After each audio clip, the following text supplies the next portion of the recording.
I stepped onto my porch with one thing in my hand, a dented brass flashlight that used to belong to my little brother. Sirens were chewing the air over Birch Hill rotor blades, chopping the clouds like a bad haircut, and a bullhorn kept barking my full name like it had teeth. So I took a breath I could actually feel in my ribs and said, steady as a kitchen table, "I'm here. I'm not hiding." Then I clicked a little remote. I'd been saving for a long night, and the side of my house lit up with rain and blue strobes and a voice I will never forget. A younger version of a man who still wore the same jawline, cold and clipped and sure of itself, saying, "Drop him. He's just a punk kid." And the street went quiet, the way a church goes quiet when somebody says the thing everyone is trying not to say, because that punk kid was my brother Caleb, 14, hat too big, grin too wide for his face. And the man whose voice came out of my wall was Captain Wade Harlan, the same one standing in my yard right then with a dozen rifles pointed at my windows like I was holding a war in my living room. And I wish I could tell you my hands didn't shake, but they did.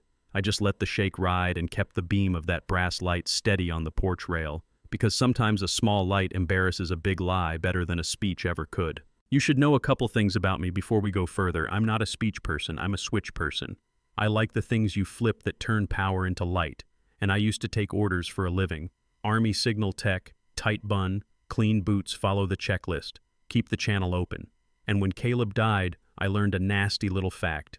People don't print in handbooks. Sometimes the checklist is just a fence folks hide behind so they don't have to face what's on the other side.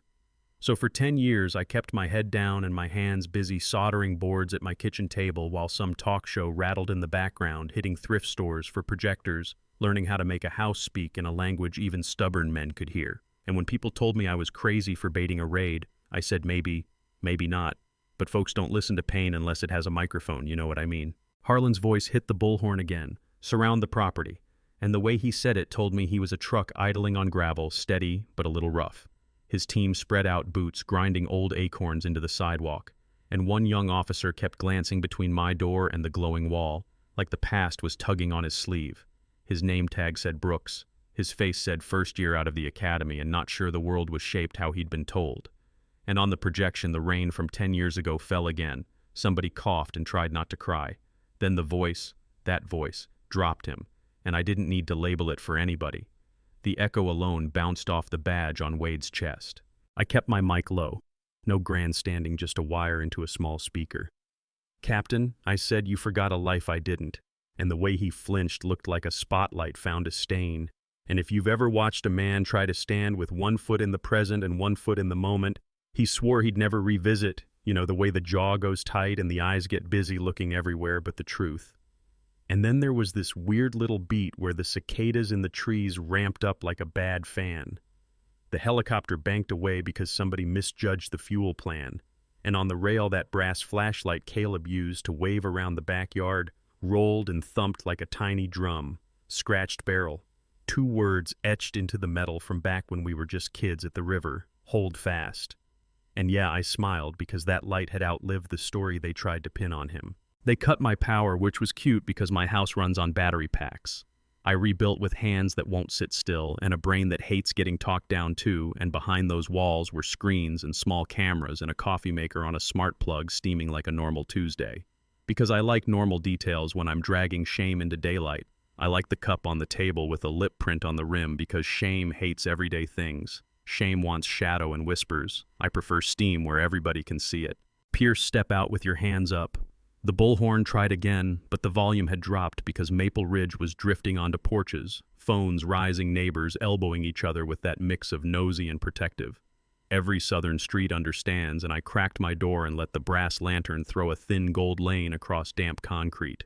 Said, "I'm not going anywhere, but you are coming in, and you're gonna look. And if you've ever asked someone stubborn to look at something they buried, you know, it's like trying to rotate a parked truck with your bare hands."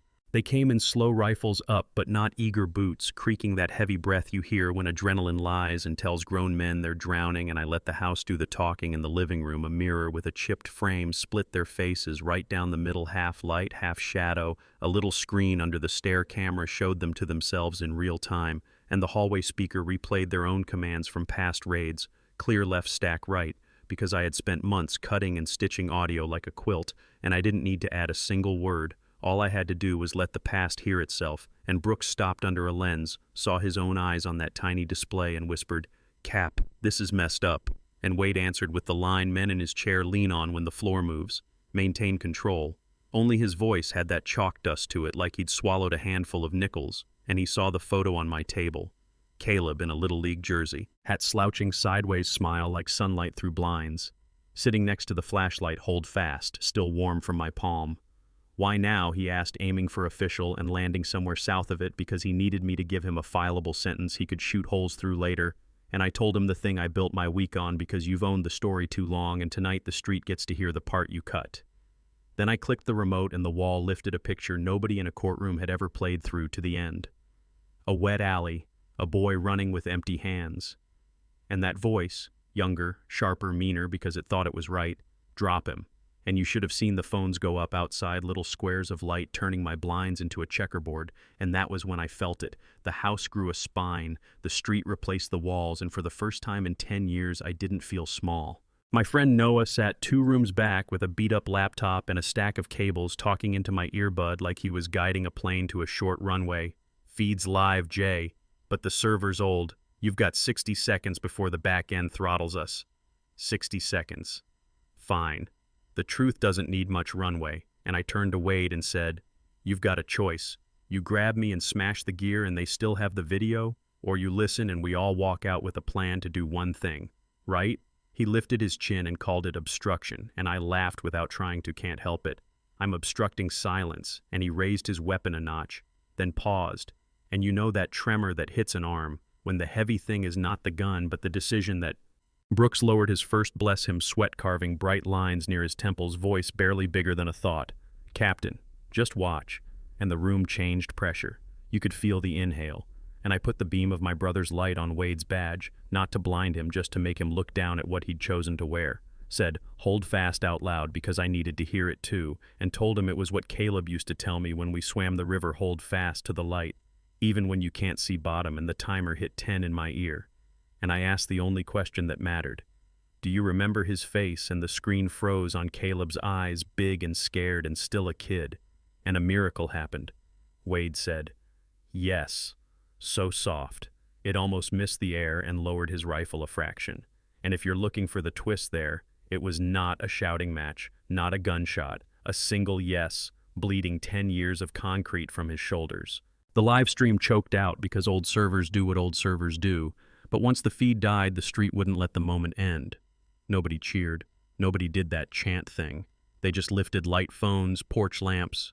Somebody set cheap flashlights on the curb like they were border markers for a new piece of land. And I heard a stranger whisper, "We see you, Caleb," and it buckled my knees in a way sorrow does when it finally gets permission to move. And yeah, they cuffed me anyway because you don't humiliate a department on a Tuesday and sleep in your own bed. They grabbed a handful of statutes like dry pasta and called it dinner tampering, unlawful broadcast, pick a flavor, and they stuck me in the back seat facing the wrong way so the city rolled backward in the glass. Wade sat in the next car, staring at his own shoes, wouldn't meet my eyes. And it lit a new kind of hurt in me because he'd stared me down from podiums for months. But the night he had to look at me without a script, he chose laces over truth, and yeah, that happened. I wish I could say the courthouse was one of those triumphant movie scenes where sunlight hits at the right angle and a single sentence redeems a decade. It wasn't. It was fluorescent lights and coffee that tastes like grudges and a prosecutor who irons his verbs and my lawyer doing what she could on a budget of exactly zero and me in my cleanest shirt trying to look like I belong at my own hearing. And when they called Wade, he moved like scaffolding, stiff and braced by bolts, and he took the oath and spoke like gravel in a bucket. I gave the order, and people sucked air like someone had opened a freezer, and then he said I believed I was preserving order, and I was wrong, and you could feel something heavy sliding off a ledge inside that room. The judge looked at him like she'd finally found a crack in marble, and they didn't lock me up. They could have. They gave me community service and a year of supervised release, which is just a formal way of saying we'll be peeking over your shoulder, ma'am, and I could live with that. What I couldn't live with was the tape getting buried in a drawer labeled inconvenient. So on the courthouse steps, I took a plastic flashlight from a kid in the crowd, flicked it on and set it beside the brass one, and people started placing lights without a speech or a cue, just small beams pooling into a slow river, and somebody said, "Keep the lights on," and it stuck. Life didn't flip. The world didn't suddenly start behaving, but something did move. The Reform Center called and asked me to talk to rookie classes about de-escalation and how to keep your hands still when your fear wants to be first. And I told them the one line I wish somebody had told Wade at 27. Before you give an order, ask your conscience, and if it's quiet, trust me, you're not listening.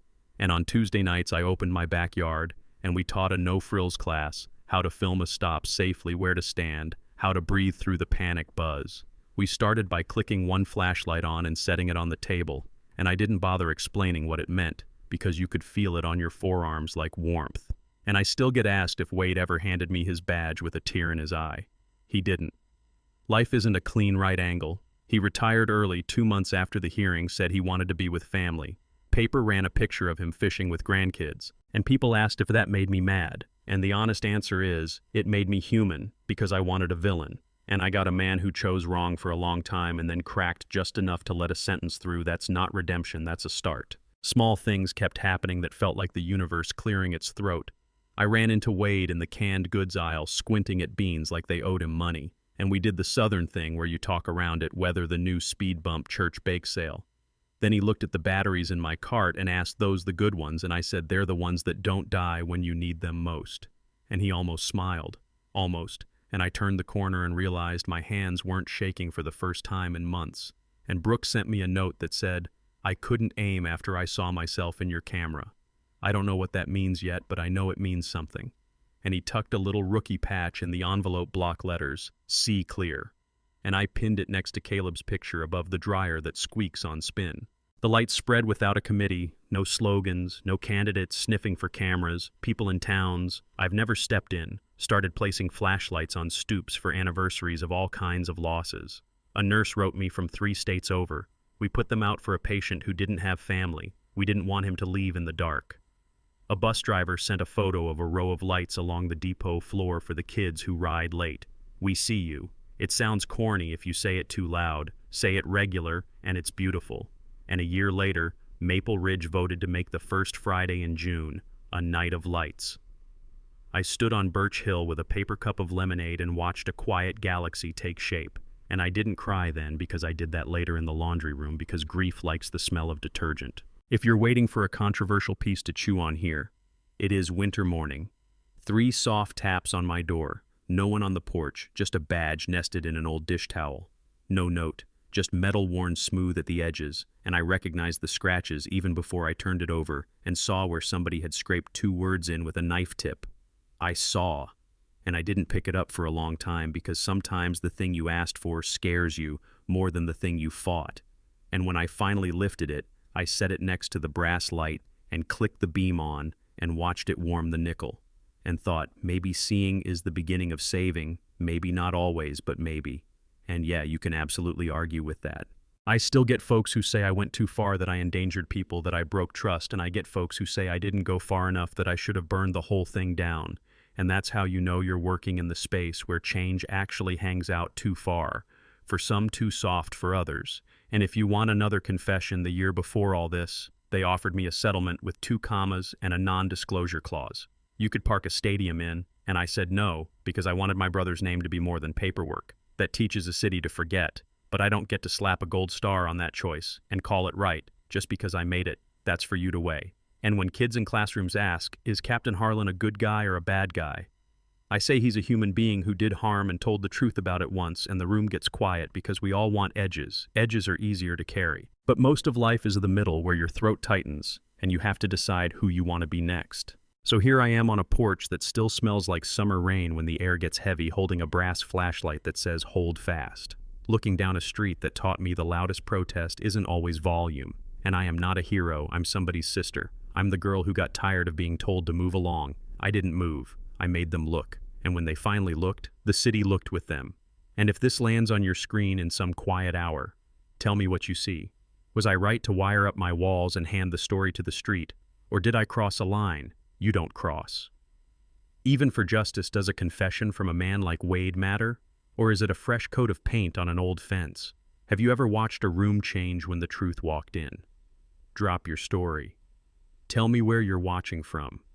Tell me the moment you stopped being quiet. And if you've got one, set a light out tonight for the kid. Somebody misnamed for the neighbor. nobody listened to. For the part of you that's still learning to hold fast, yeah, flip the switch and let it be seen.